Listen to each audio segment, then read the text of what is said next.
Sometimes I really do not like electronics because they let you down, this electronic world. But anyways, I am really glad you're all here, and thank you for your patience. And so we get to go now. As I begin with a couple of questions this morning, I don't want your answers. I just want you to think about how would you answer these questions. How many friends do you have in your life? How many are in your life that would go to the ends of the earth for you? How many people are in your life that would die for you or sacrifice things in their life for you? How many people can you confide in and know that they will only do what is in your best interest?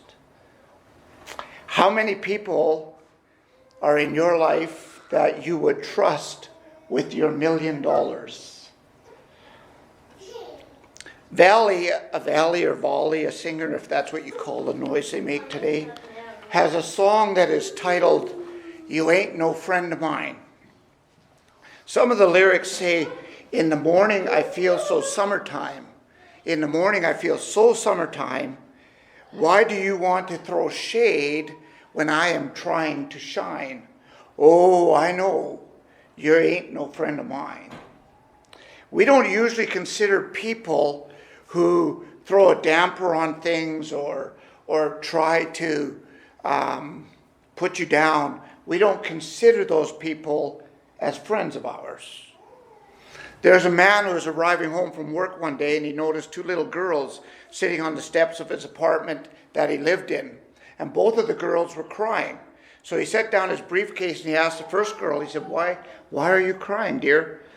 And through the sobs and tears, she said that her doll's arm was broken and couldn't be fixed.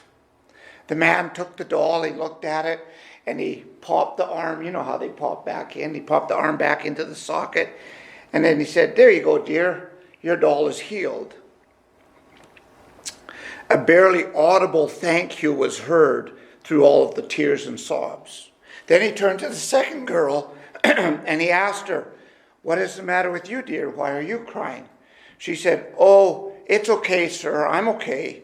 My friend was sad because of the doll's arm being broken, so I was just helping her to cry." The man said, "Well, young lady, you are a good friend." And that is what friends are all about.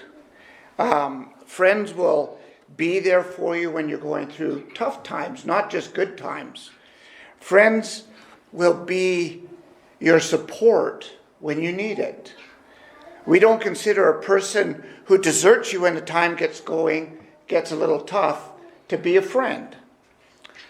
Now, you don't have to go around helping people cry to be a friend, but the principle is there of what it is to be a friend.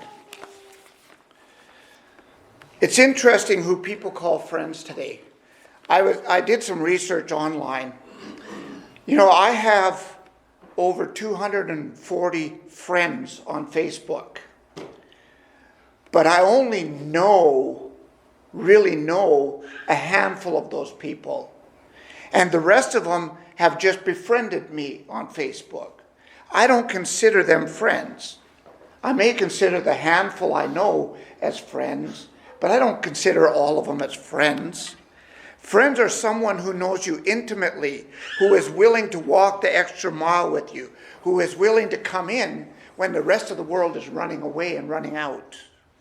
So many people say that they have all these friends on social media, and yet they are sitting at home really friendless, lonely, depressed.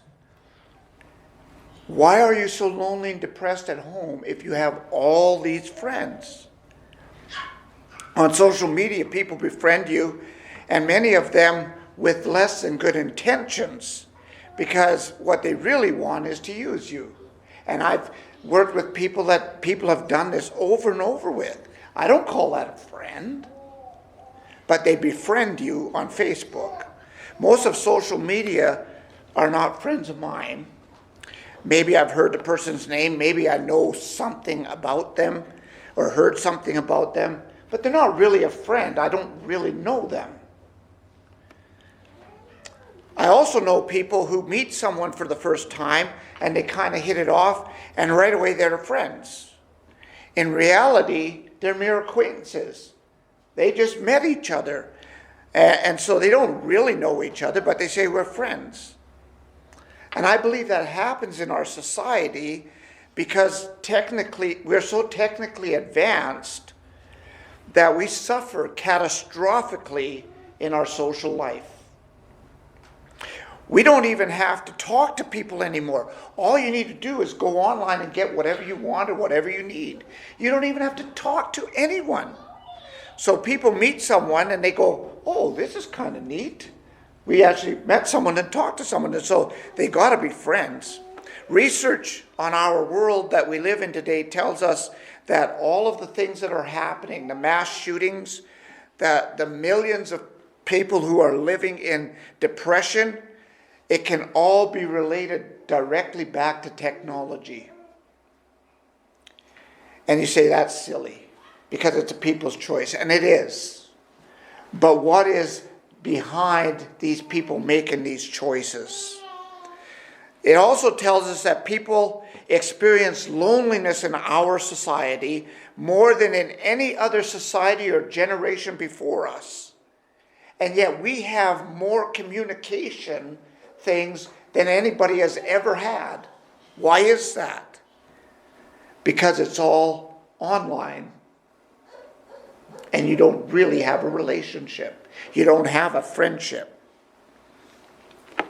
I shake lots of people's hands in this community. I know lots of people in this community. But I wouldn't call them friends because I don't really know them all that well. It would be nice to get to know them. But usually a person only has a few people that are truly their friends. Have you ever met someone that you hit it off with, you chat for a while, and then you make plans to get together again, and the second time you get together, you're sitting there wondering, why did I do this? It's because you didn't know them. And maybe you just had an agreement on something. You agreed with them on something, and so it seemed like you were friendly with each other. That doesn't make you friends. I opposed an acquaintance I knew, and he got really upset at me because he said, I thought we were friends. But it was wrong what he was doing. And so he thought because we're friends, whether it's right or wrong or moral or immoral or legal or illegal, it didn't matter. If we're friends, we just go along with it. Well, that's not a friend. A friend doesn't always agree with you, but a friend always looks out and wants your best interest, has your best interest at heart, and wants what's right for you. So Brock sent me a Facebook post that said, why is it that we often talk about the miracles of Jesus, but we never talk about the miracle that Jesus at the age of 30 had 12 friends? In John chapter 15, and in verse 15, Jesus says, no longer do I call you servants, but I call you friends. He said that to the apostles. Now, I'm not sure whether that's a miracle or not, but from the people I know, at the age of 30, I don't know many people that have 12 close friends. And I think that was Brock's point. But Jesus had them. And why did he have those close friends? Because Jesus took the time to nurture the friendship with his disciples. He spent time with them, getting to know them, and showing them who he was. And he was successful at nurturing those friendships. Because by 30 years old, he had those friends. They were there. He knew who they were, and he knew they weren't perfect. But that's part of a friendship. Helping them to get through the struggles that they're having and to become better. That's what a friend does. He helps you with that. He accepts your faults, doesn't have to agree with all of them, but will help you to get over them.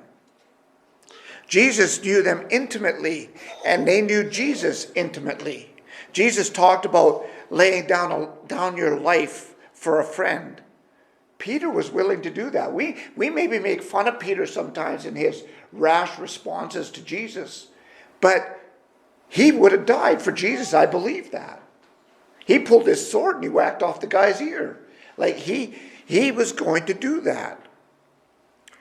When everyone deserted Jesus in John chapter 6, what did the 12 do? They stuck with him. That's what friends do. They stick out whether times are tough or not. And part of that nurturing of Jesus was his honestness and his trustworthiness. The apostles knew day in and day out exactly who they were dealing with. They didn't have to guess which Jesus was going to show up that day. They knew who was going to show up. I mean, they didn't get everything he was talking about with them and everything, but they knew that he would be moral. They knew that he would be trustworthy, that he would be honest, and that he'd be upright. They knew that because that's who he was. When Peter went against the will of God, Jesus said to him, "Get behind me, Satan." That wasn't out of hate for Peter. That was out of his moral obligation to keep steadfast to the will of his Father in heaven and to encourage Peter to do the same. When dealing with them, he didn't do something one way one day and then the next day do it another way, depending on what suited him or what the situation was. He was Mr. Consistency. He was the same all the time, no matter what the situation was. He was honest and upfront with them on who he was, what his mission was, and what mission he was going to give them. All along, having their best interests at heart. You see, sometimes we don't even like it when someone has our best interests at heart. Because maybe we want to cover up something that we shouldn't be doing, or something like that. But can you imagine having, at least 11 friends to count on daily like Jesus had? Jesus was compassionate with them. He understood their struggles and was patient with them as he nurtured the relationship. You know, when the sons of thunder came to him and they asked him for a favor, he didn't beat them down. He simply asked them, "Do you think that you can drink the cup that I have to drink?" And what he's talking about is the cross. Can you go through that? You think you want to do that? When they were arguing on the road as they were traveling, who was the greatest amongst them, Jesus didn't slam them for it. He said, "Oh, by the way, what were you guys arguing about?" "Oh," he says, "let me tell you about the demographics of the kingdom and who's the greatest in the kingdom." And he explained it to them. Jesus always wanted what was best for them. Perhaps they didn't know always what was best for them, but he did. And sometimes we can't see clearly what is best for us when a friend from the outside can see. But a good friend will always be there to hold that up to you. So Jesus nurtured 12 great friendships while on earth. Close friendships. And that's the friend or the friendship that I'm talking about this morning. I'm talking about those kind of friends. How many of those friends have you nurtured in your life? We have a friendship with Jesus, perhaps. I don't know how hard you work on it, but we have to work on it hard if we want that friendship. But Jesus is the best friend that we can have. We can have that friendship with him. But what about our friendships in his body, the church? There's a saying that a true friend will always have time for you. And as we've noted already, Jesus took the time to spend with his apostles to develop those friendships. One of the struggles I've noticed in the church, and it's directly related kind of to the society we live in, we are all so busy doing whatever we're doing in our lives that we have very little time, if any, to spend on nurturing friendships in the church.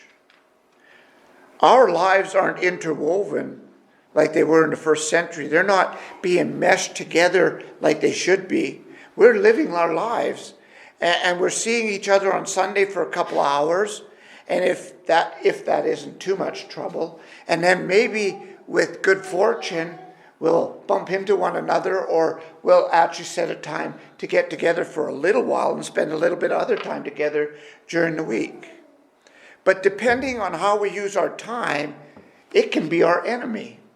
Because we really need friendship in the church. And if we take our time and invest it in everything else except what is most important or should be most important in our lives, then it's our enemy. No wonder people are ending up lonely and depressed. And I'm not talking about people in the world. I'm talking about Christians. It is scary to read the number of Christians that are lonely and depressed. How can that be? Jesus is the best friend we can have, and his body is where we build our friendships. How can we be lonely? How can we be depressed? Because we're not putting in the time necessary to build friendships. There's a story I read about two hunters walking along. They came upon a grizzly bear, and the first hunter immediately threw off his boots and started putting on his sneakers, his running shoes. The other hunter looks at him and says, "Are you crazy? You know you can't outrun the bear." And he said, "I know." He said, "But I can outrun you. And that's all that matters." What a friend. Wouldn't you like to have a friend have your back that way when you're out hunting? Man, that'd be scary. When times get tough, friends don't desert us. You know who your friends are actually when times get tough. It's easy to have friends like the prodigal son. When you got money and you're partying and enjoying life, it's easy to have friends. People will just flock to you. But preach the gospel of Jesus to them when they flock to you. You'll see who your friends are. They scatter. When times get tough, when times are dangerous, that's when you find out who your friends are, because they'll stick by you. Another thing that may be lacking in the church is in the building of friendships is trust. Do we trust each other? Are we being trustworthy? See, the apostles trusted Jesus with their lives. Can we say that we trust each other with our lives? That's a good question to mull over for a while. Knowing who we are standing with, knowing that person is your friend and has your back is critical. I remember one time this fella asked me to come and do a study with them, and there were several of them, several Christians, and went to do the study, and things got a little bit tense, you might say. And I looked around, and I didn't have the support anymore. I was by myself. That's not a good feeling. I mean, I had Jesus and I was okay, but that's not a good feeling. I wouldn't call that a friend. We don't do that to one another if we're friends. So it's critical that we know who's standing with us, who's got our back. When people desert us, we know they're not a friend. But the greatest thing I believe that stops us from building friendships in the church is sin. Sin has always been the church's enemy. Always will be the church's enemy. It is the root of evil. It is the common denominator of all things bad and ugly. Whether it is sin of commission, like gossip and slander and lying and all of those kinds of things, just committing a sin, or it's a sin of omission, just disregarding the things that need to be done, or too lazy or not enough time to put in to get done what needs to be done. Whatever it is, that interrupts or interferes with us building friendships with one another. When we have friendships in the church, We don't judge each other on sin. We help each other out of sin. But for that to happen, we need to be working on our friendships together. We need to be at a point where we can actually trust each other, where we actually believe that we all have each other's best interests at heart, and that we're not going about destroying, but we're trying to build each other up. When we don't work on building friendships in the church, we can know for sure that sin is somewhere at the root. And so what can we do about building friendships in the church? I've had people in the church tell me too many times that they have better friendships outside of the church than in the church. Think about that for a minute. The implication, of course, of these people is that there's a problem in the church, and so they cannot have or build friendships in the church. What they don't understand, and if the truth be known, is that that statement is a self-condemning statement, because the problem is usually that person.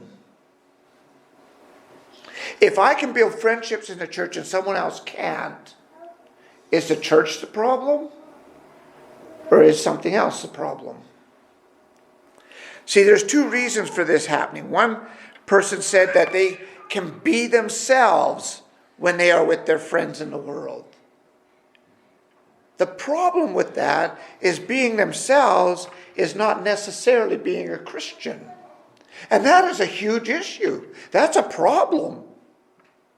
That's a sin problem. The second reason is that Satan wants to get us away from the church, and oftentimes will use, quote, good friends to do that. We had a member here one time that was had some friends in the world and was working on friendships in the church, and she was having a lot of turmoil in her life because her friends in the world kept saying, you don't need that church, you don't need that church, you got us as your friends, you don't need that church. And she finally realized she needed the friendships in the church way more than that. So there are some reasons why we don't build friendships in the church, but we got to analyze those things and say, why? Why are we going that route when we should be building friendships in the church? You see, Jesus in his ministry on earth has given us the model of friendship and friendship building. If you do not have a friendship in the church, it's pretty hard to have a friendship with Jesus, who you don't see. Also, you can't have a friendship in the church very well without having a friendship with Jesus. Jesus is, of course, the ultimate friend and the ultimate friendship that we have. But that's not the only one that is necessary for us to have. We need friendships in the body, in the church. I was told by a fellow that all he needed was Jesus. He didn't need anything else. Last I heard, he wasn't in the church at all. He wasn't walking with Jesus.